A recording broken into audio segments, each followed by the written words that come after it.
episode 173. Thank you all for listening to episode 172, Boneyard Bunny in the Firefly Funhouse, or visits the Firefly Funhouse, something like that. I am Marcus, here with my co-host, Zazu the Great, and Bear. Zazu the Great and Bear. You know, I found out from Clay, by the way, that Zazu is a hornbill. He's not a parrot. So we got a correction there. So you're a hornbill now, by the way. I guess. Yeah. There's no guessing. You are. I think I like me more as a parrot. You might like a horn. Let me look up what a hornbill even is. Well, while you're looking at that, I'm going to actually thank all the sponsors at once, since we're trying to keep these shows smaller for the time being, since there's not sports going on. So thank you to Wes Anderson for Moments in Time. Check him out on Facebook, Wes Anderson Music. Give him a follow on Twitter. It's Songs by Wes. Thanks to All Wear Clothing, local sponsor and the primary sponsor of Over the Line Sports Podcast. Thank you, Brandon. Thank you to Crandall's Quality Landscaping. Visit Sean. Give him a call, 419-704-5471. Serves the Toledo and surrounding area. And I already had this picked out for you, Bear. The Cape of Good Hope, which is what we are hoping for. Good hope that sports are going to return sometime soon. Interesting. So thank you, Sean. Yes, it is. All right. Southern Africa. Go ahead. What's it look like, Zazu? No, I'm happy with what I look like. I'm happy with being a hornbill. I think I'm going to keep it. All right, Zazu. Thank you to Tim at Verizon. Verizon is a true technology business partner, helps local businesses deploy technologies that positively impact operations and can increase revenue for the company. At Verizon, we do not wait for the future. We build it. Get in touch with the sales rep in your area, Verizon.com. Thank you to Cassandra at the White House branch of PNC. You can visit her, give her a call, 419-877-0634. She can help with all your banking needs, whether it be loans, credit cards, personal banking. She is there to help. She can help you with those stimulus checks that everybody should have gotten today. And if not, they will be coming soon. I know Zazu got his Monday. My family got theirs today. So if you haven't gotten it, what about you, Barry? Did you get your stimulus money? Yeah, I got mine today. This morning. Beautiful. Most people got it today. So congratulations. I don't know what goes out. I mean, I'm just putting it into savings, so it is what it is. Free money. It gives a shit. Right. Yeah, until we get taxed on it next year. So that'll be great. I read that we weren't going to. That's what they said. They said that it will not be taxed. I don't know exactly how true it is, because I also went on to one of those what will your stimulus be calculators with what you made last year, and it said I was going to get $75, and I got more than that. So who the fuck knows if anything is right anyways. Did you do your taxes for 19 already? Yeah. Okay, so they would have based it on that, but usually they said 18 if you didn't do 19. But we'll see. So also, thank you to, last but not least, Connell Barrett, datingtransformation.com. Yeah, pretty hard to date in these times of everyone being quarantined inside. But that's the beautiful part of technology, just like we're on Google Hangouts. I know Connell can do probably Skype, FaceTime, maybe Google Hangout. I don't know. I'm sure he downloaded it if you're a potential client. So once the quarantine's up, and if you want to get back out there and knock the rust off your dating, speaking skills, abilities, flirtation, whatever the case may be, reach out to Connell Barrett at datingtransformation.com. We get a consultation online today. All right. So thank you, of course, like you said, Connell Barrett. And I know we will not get Sparty Steve on here today, but thank you, Sparty Steve, for all of your help and sponsoring the Frickers lunch at episode 100. We're hoping episode 200 is going to be at the same place with a crossover with the grown-ups, since we can't do it. It was supposed to be this weekend. Obviously, we're not going to be able to. And hopefully in July we'll be able to, but we'll see. If not, we'll come up with something for episode 200. Maybe it's virtual drinking, 200 drinks. We'll invite our 40 guests into a hangout or a Zoom. Yeah. Well, I'll just have to mute everybody, and just only the people on the podcast can actually participate. We'll see how it goes. We have no idea what's going to happen. that'd be tough. We'll see if we can make it to July here. Yeah, exactly. So a few things that I just kind of wanted to get into. Since we don't have a lot, we'll save the big one for last that happened this week.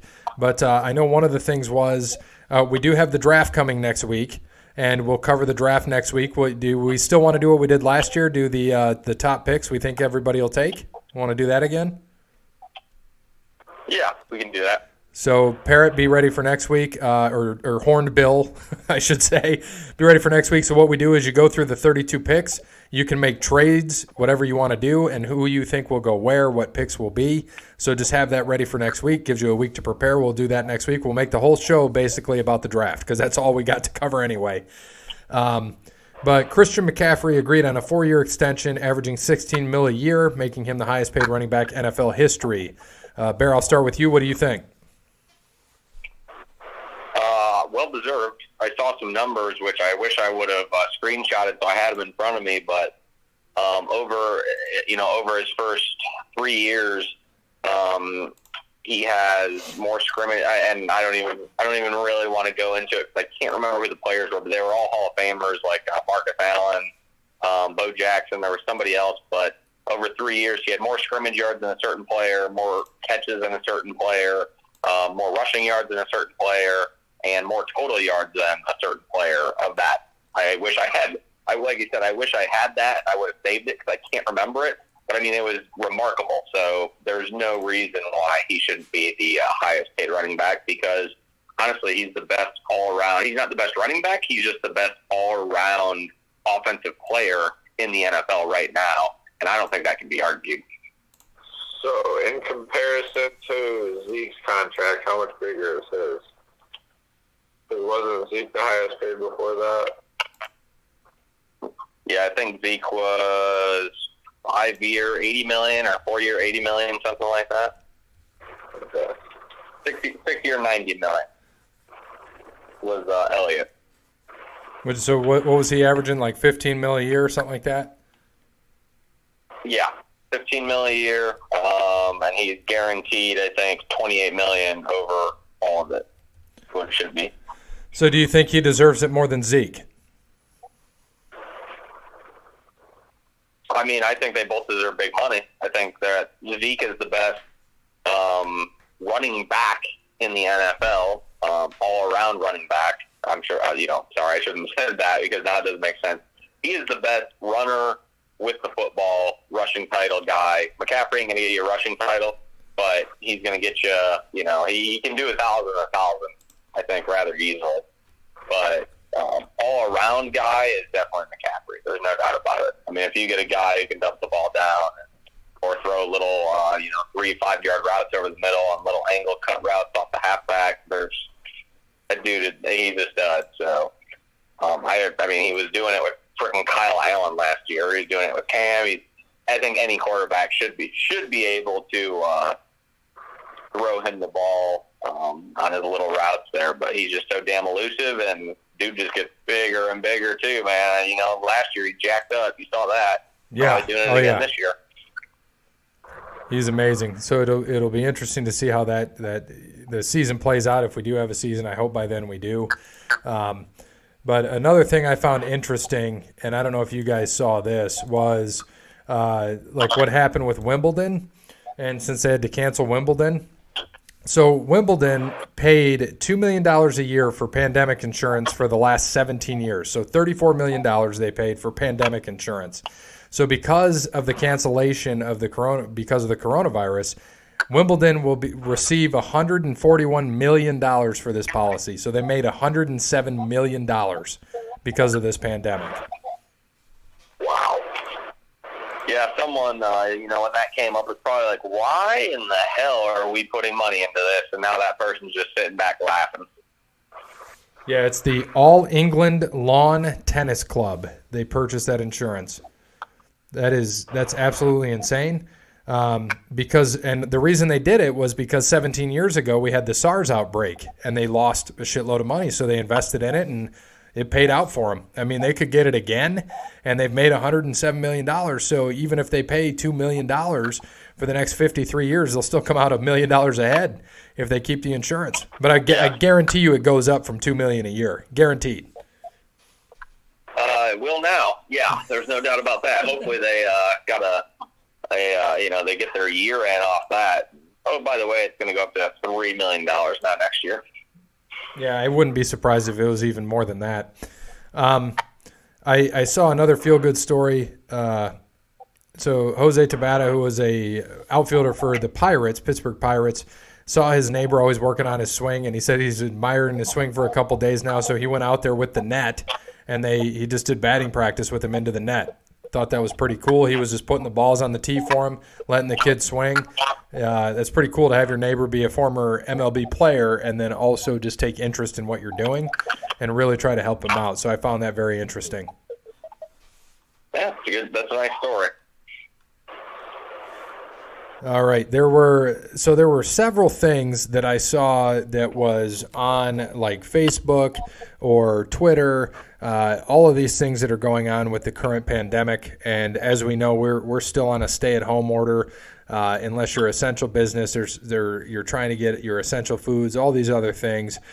There's still a pandemic. That's why we guys are not together. But there was something that I found on Facebook that was from ESPN that I found very interesting. So it was, which one would you have rather seen happen? So there's 4 things. I'll give them to you guys. You tell me which one and why. So Derrick Rose never gets hurt. The trade for Chris Paul to the Lakers wasn't vetoed. The original gang with the Thunder, so Durant, Harden, and Westbrook never broke up. Or that Kobe and LeBron faced off in the finals? I would hope that the trio in Oklahoma City never broke up, because then LeBron would have won 2 or 3 rings with Cleveland instead of just 1. That's a good point. Because if Golden State never got Durant, they wouldn't have won that 3rd one. That's true. What about you, Zazu? I'd have to go with D. Rose not getting hurt, because, he did take that team into the playoffs when he was healthy.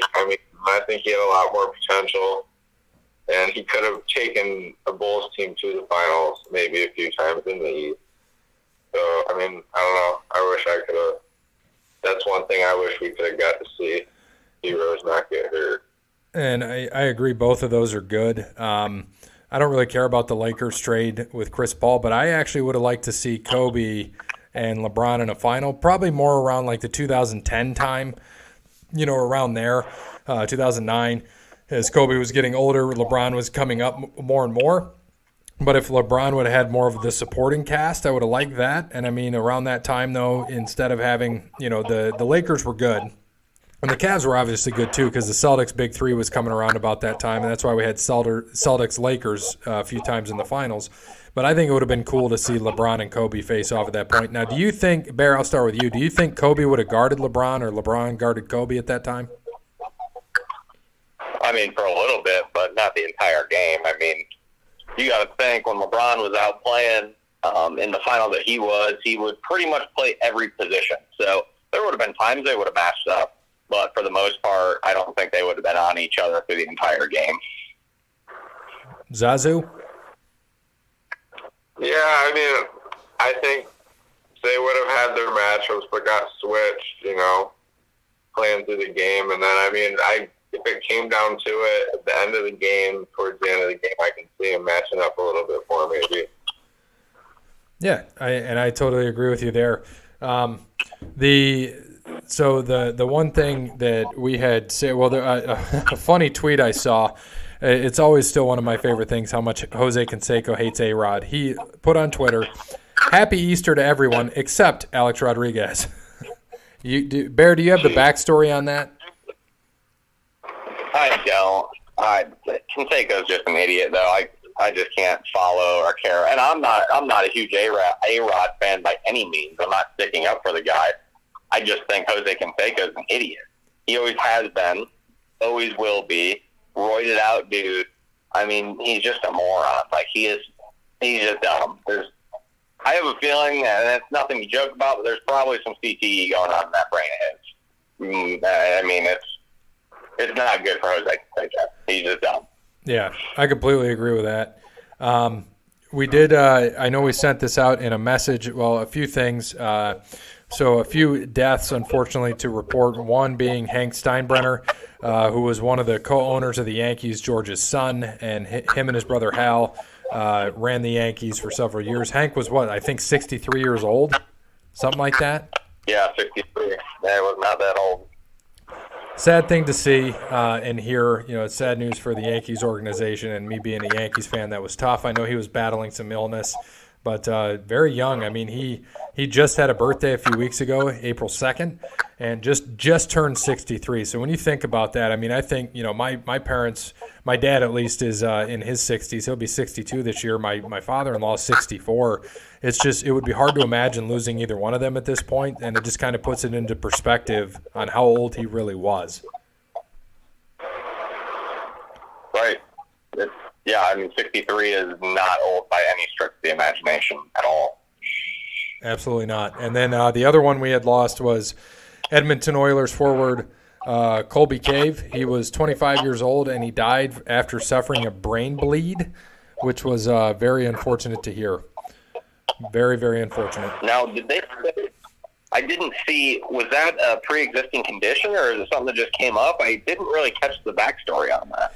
I didn't see the backstory on that. So I don't think, I don't know if he had it ahead of time, but his widow, his wife, who obviously lost her husband, had mentioned that he had complained of a headache a few days before. So, or the week before. So I don't know what was going on. I mean, I don't know if it was pre-existing or what, but he complained of a headache, and then next thing you know, he's gone. Wow. That's scary shit. It really is. Yeah, that's quick. That's scary.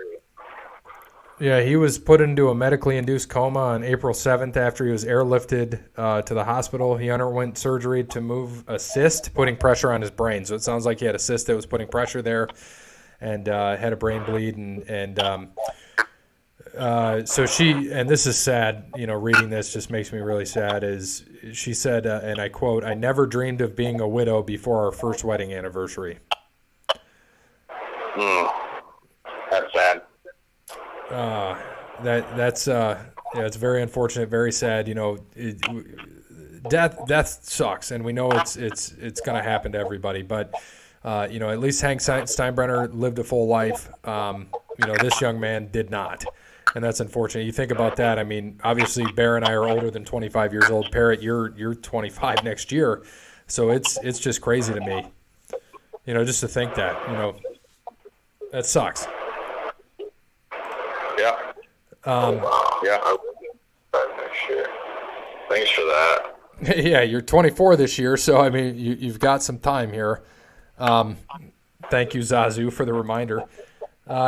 So I want to wrap up with trivia. So let's just do on this day right now, so that we can wrap up with trivia. Jeremy is ready to go once we're ready for him, and we're 20 minutes in. Before you're on your day, I do have one thing, which obviously is going to be tough to get out. But Jay Glazer reported today that he's got some huge national football news that he's going to break at 11 p.m. tonight, which is going to be past my bedtime. I'll tell you that one.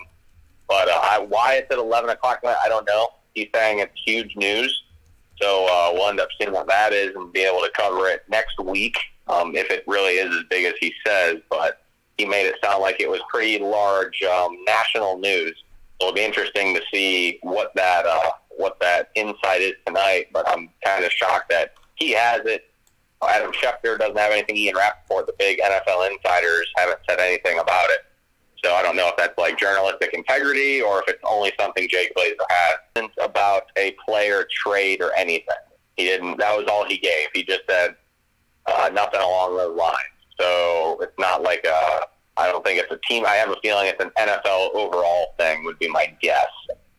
As you know, Trump today put together the commissioners of the league, the large leagues again, and a couple other people, PGA Commissioner Dana White. And I can't remember. I don't know if Vince was on it, but a few people to all join a committee to find a way find the best way to start sports up when everything is getting back to normal. But it doesn't sound like, it sounds like sports is going to happen. It just doesn't sound like fans will be allowed for a little bit.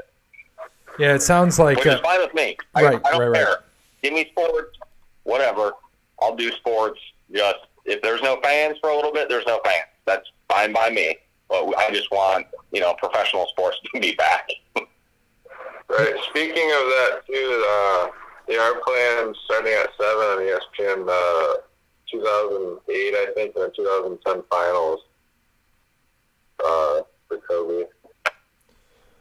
Nice. And then, like you said, Bear Glazer did say that it's not transactional news, no player getting traded or signed. So I wonder if it does have to do with what you said about Trump. I know Vince McMahon's on that, Dana White is on that, and several others part of that committee. So it'll be interesting to see what Jay Glazer says. Is he going to announce it on Fox? Yeah, whatever show he's on at 11 o'clock, NFL Insiders or something like that. Okay, definitely we'll check that out because I know he's Fox NFL Sunday, but I know that this is going to be a little different in what he's putting it on. Looking forward to that. So it looks like it's Fox Football Now, 11 p.m. like you said, right. And on FS1 tonight at 11. So put it on your calendar. Well, people won't hear this until the news is already broke, but we'll put it on our calendars. Right. All right. So before we'll end with On This Day because I know Jeremy's going to be waiting for us. I know he's ready to go, and because I do want to cover that last big thing we want to cover, but we'll save that for the end as well.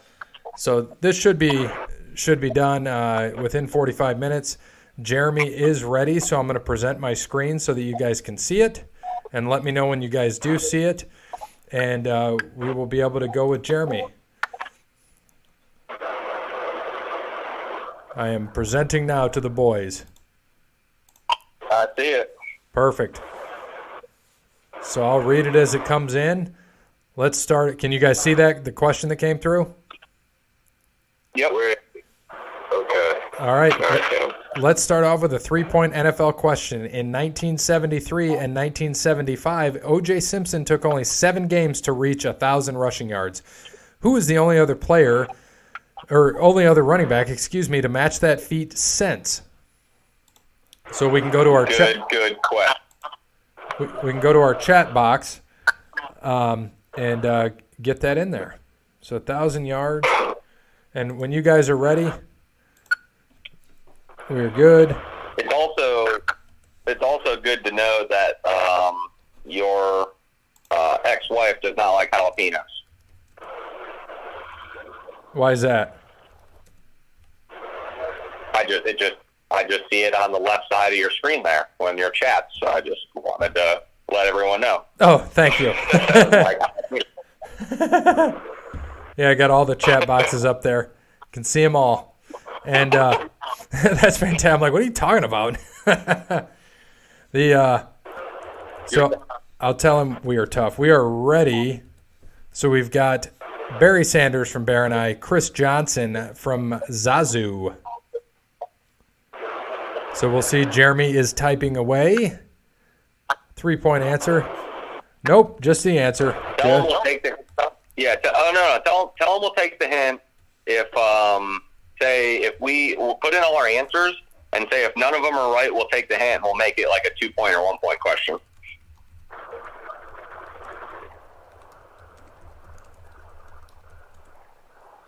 So we'll see what he says. And what are the points, by the way? So the points are Gary with 317. Too bad it's not 316. Oh, hell yeah. Myself at 284. Cody Bryant at 267. Parrot / Horned Frog or whatever he is at 144. And Dub at 17. All right. So did you see that? The hint will at least narrow it down. He was one of the 2,000-yard rushers we discussed a few weeks back. And now we made it a 2-point question. Well, not Chris Johnson, so I can narrow that. I can take that one off. Yep. No Chris Johnson here. Oh, man.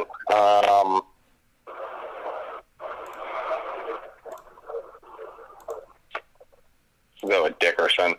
We got Eric Dickerson, Adrian Peterson. What do you got, Zazu? I don't know yet, dude. I don't know. I don't know Larry Johnson. I can't think of anybody right now. I was trying to think of that old Rams running back. Dickerson? No. Marshall Faulk? Todd Gurley. Falk. That's what I was trying to think of. Terrell Davis. Oh, That's crazy. man. Yeah, they ran a lot. Should have, but he's also the one I couldn't think of either, so that's why I forgot him again. Yeah, I don't think we'll see it that true. Oh, we will. Oh, we will. Derrick Henry almost did it. Not in the first 7, but in 7 games. Another tricky one worth 3 questions. I'm assuming he means points.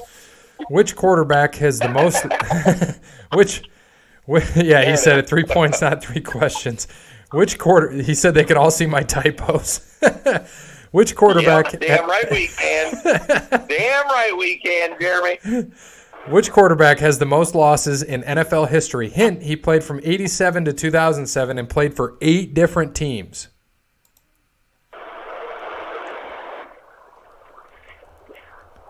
I got mine coming in hot. You got yours coming in hot. That was the first person that came to my head. I think the timeline almost matches up. Oh, that's a good one. Man, 80. I just thought of another one too. Damn it. Oh shit. I gotta think of the. There's mine. Can't remember. I don't know, man. Can't remember when he started. All right, so we'll tell him to go. We got John Harbaugh, Drew Bledsoe, Ty Detmer. I think I know who it is, or I'm not. I shouldn't say know who it is, but I think mine's way wrong. Vinny Testaverde. I knew it was going to be Vinny Testaverde. I thought about that. Oh, damn it. I should have changed my answer. Should have went with my gut. And as he said, Vinny Interceptaverdi. In fairness, he was on lousy teams. No, Jeremy, he's trash. He did play for the Cowboys. Yes, this is absolutely true. Yeah, I should have just changed my answer. Damn it, Ryan. All right, and now All right, we've all got for the final draft question of the week, it's the return of the Prove It game.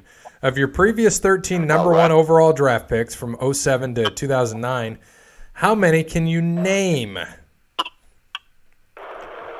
So how many can you name? Shit. And continue going around saying how many of the 13 you think you can correctly identify until everybody else tells you to prove it.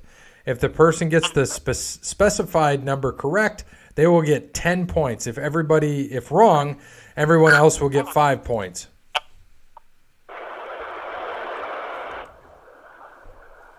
So, Oh, man. Zazu, how many do you think you can name? I think I could get anywhere between 5 and 8. 5 and 8? Which one? I don't think he was here when we discussed how this works. So, Zazu, what happens is you say you can get 5 right. Bear could say, I can get 6 right. I could turn around and say, I can't get 6 right, so prove it. And then it'll go back to you, and you can say, I can either get 7 or tell Bear to prove it, and he has to name 6. All right. So how many do you think you can name? I can get 6. Ooh. Okay. I don't think I can do 7. So, Gary, if you can, you go for it. But I don't think I can. I think I can. Give me a minute here. Let me think back. So we're talking number 1 overall draft picks. I think I could do 7. Parrot, can you do 8?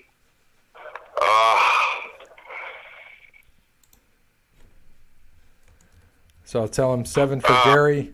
Waiting on Parrot. No, prove it. All right. So I'm going to work my way backwards, and I'm going to try to do quarterbacks of what I can remember, because I know the last 2 were Oklahoma boys. So we will. You can. Bear, can you read them as I type them? Because I'm going to try to think as I'm going. Yeah. So Kyler Murray, Baker Mayfield, both correct. I'm trying to do quarterbacks first. That's easiest for me to do. Jared Goff. I think that was 2016. That's 3. The biggest bust in history.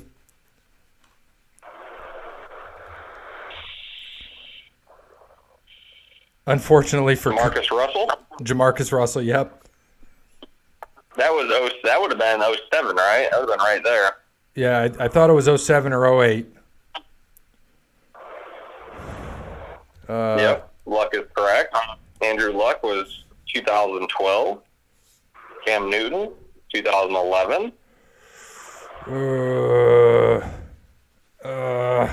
You got 6. One more.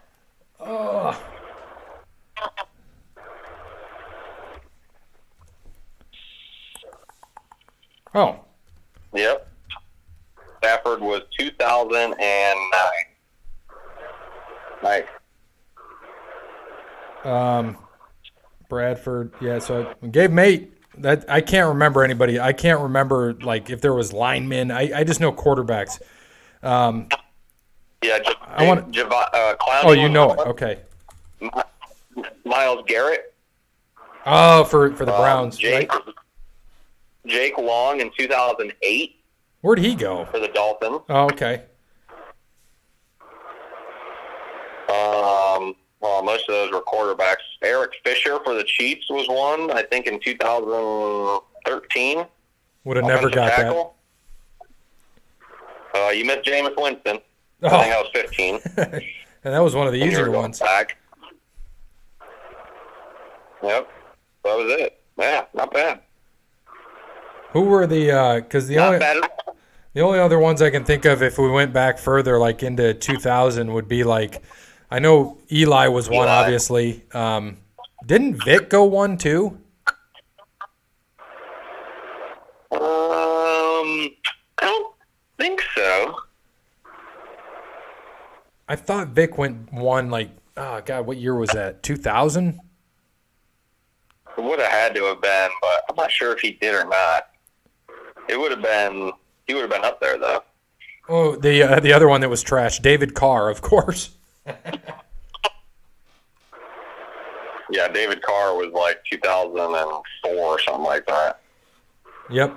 All right, we got a long rant. Oh God, here we go from Jeremy. So everybody look up Bo Jackson Tecmo Super Bowl on YouTube, and you will find the GOAT of sports video games. Link below for your pleasured viewing. And Bear, I know the game was made before your time, and Parrots too, but it was still one of the best football games around, and even has updated rosters every season. As for the Tecmo tourney I will be entering, it will be held at the Cleveland Gaming Classic Convention. Oh, we might be able to go. Dude, we might have to go that weekend. Hit up the casino. Well, yeah, if we're allowed. Yeah, you're absolutely correct. So it's at the Cleveland, Gaming, not Corona, Cleveland Gaming Classic Convention, November 20th and 21st, so anybody in the area should check it out. Other tournaments announced include Fortnite, Madden, NBA Jam, Smash Brothers, among others. No sponsor needed, guys, but I will wear your t-shirt proudly. My man. Long story short, He heard about this last November, but was too chicken to enter. In the past, I thought I was one of the great Madden and Tetris players growing up as I slaughtered my friends at both. But when I played actual competition online, I was humiliated and could not believe how I suck compared to actual players. So Tecmo Super Bowl for the SNES is by far my best game of terms of skill, and this particular tourney is the NES version, which is very similar, but I just thought it would be another rude awakening where I will find out I'm not as good as I think. So my friend, who is decent at the game, but I can crush, went with me and entered the silver division. Gold was for professionals, silver for everyone else. We were just hoping my friend would maybe win a game or two, not lose by 50 points. It was a round-robin tourney, and my friend actually did amazing and finished around 11th place out of 25 players. That's awesome. So I was thinking I should have entered, as I am much better than him, but this is the year. I'm saying my prayers and taking my vitamins to prepare, since esports is a thing now. Which video games do you all play where you think you could maybe compete at? Have a good one. See you for wrestling. Well, we're still going to support him, and if we can be there, we're going to go. Yeah, if we're allowed, if we're off the corona, then yeah, I'm in. It sounds fun. We're all our OTL sports shit. Get it going. So, as for his question, yep. I used to be really good at Madden, to the point of I think me and Cody were pretty evenly matched. But I was pretty good online. I can't remember what Madden it was. It was probably 12 or 13, I'd say. I think I was like 112 and 11 online or something. I had a really good online record. I beat up a lot of people. It was whenever it was Romo, Dez, and DeMarco. I think that would have been around 2012. I always play with the Cowboys no matter what. So I dominated that game. But yeah, that one, Madden would have been one. Other than that, I've always been just okay at video games. Not the best, but not the worst. Just always in between. Madden was just always my niche of what I was really good at. And I'm going to tell him might have to do a episode before, an episode in Cleveland. There you go. Cleveland with him before. That would be fun. Set it up in the hotel room, have him come up, do some stuff, go out and have some fun, and support him. That'd be a great time.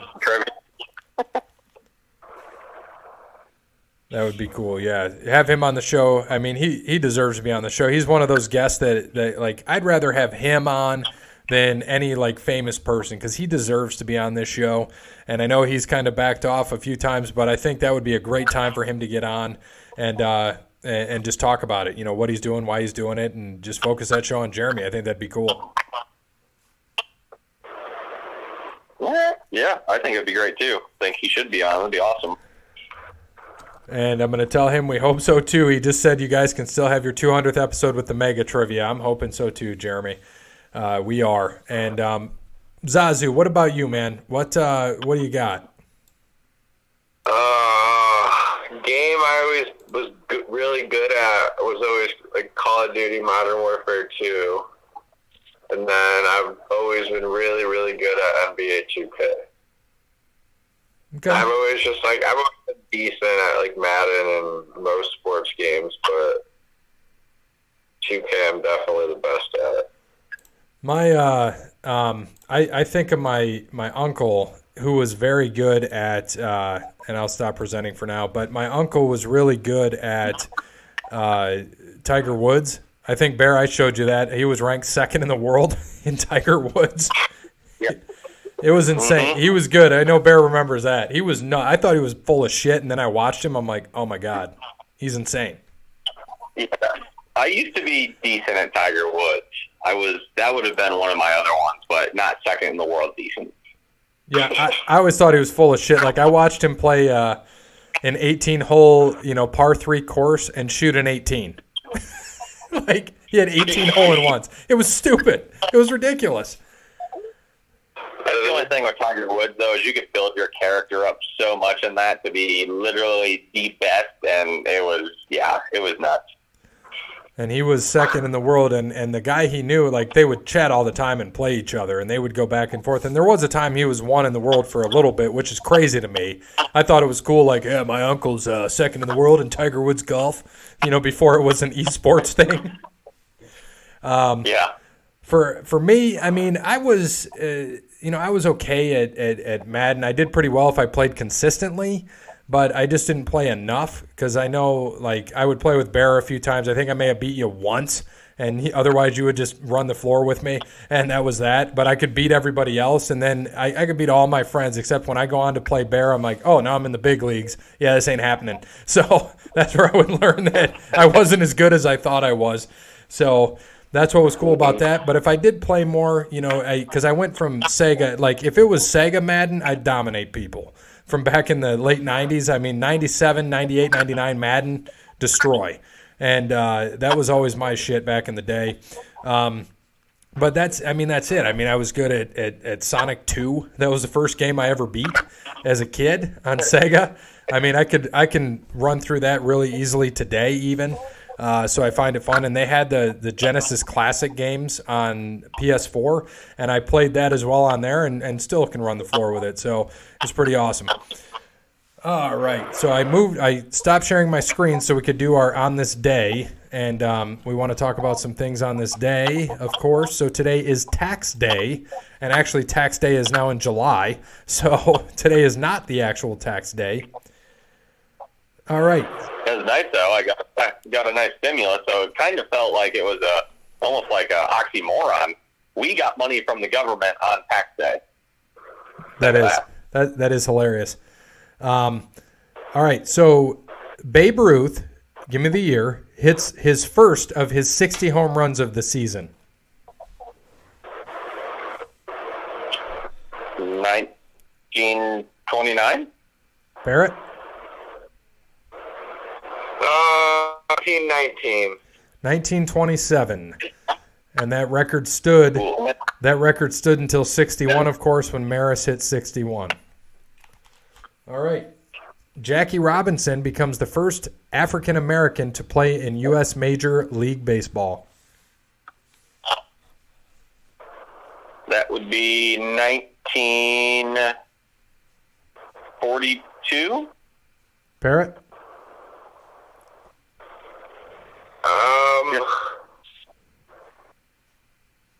Give me 57. 1947. 42 is his number.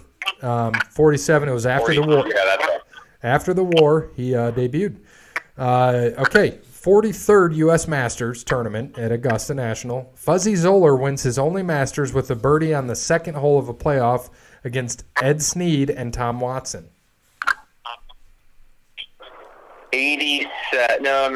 78.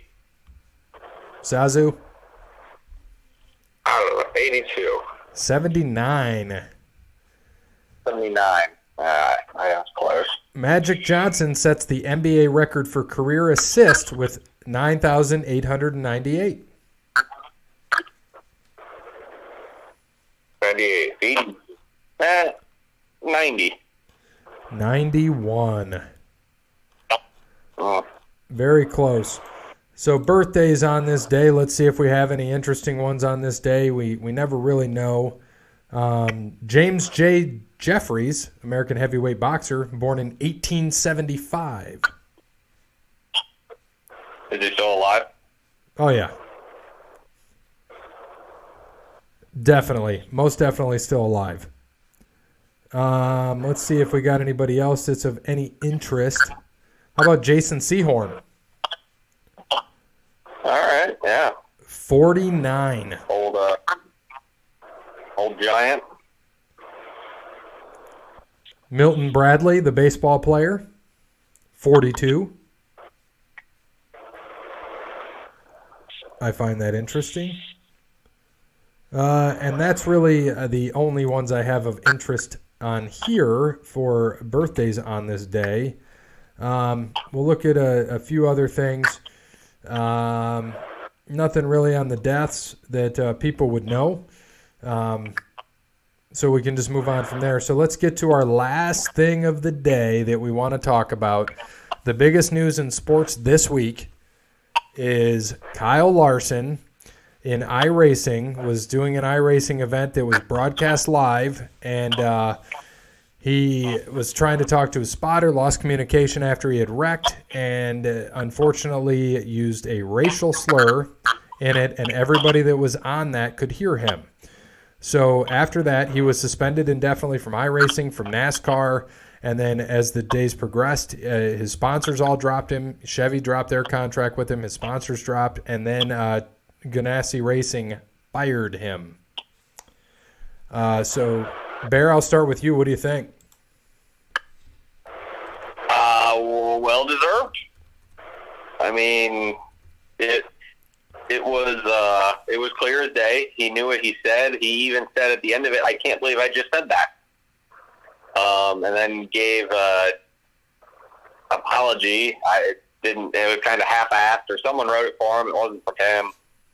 So, yeah, that was a dumb move. Dumb move by him.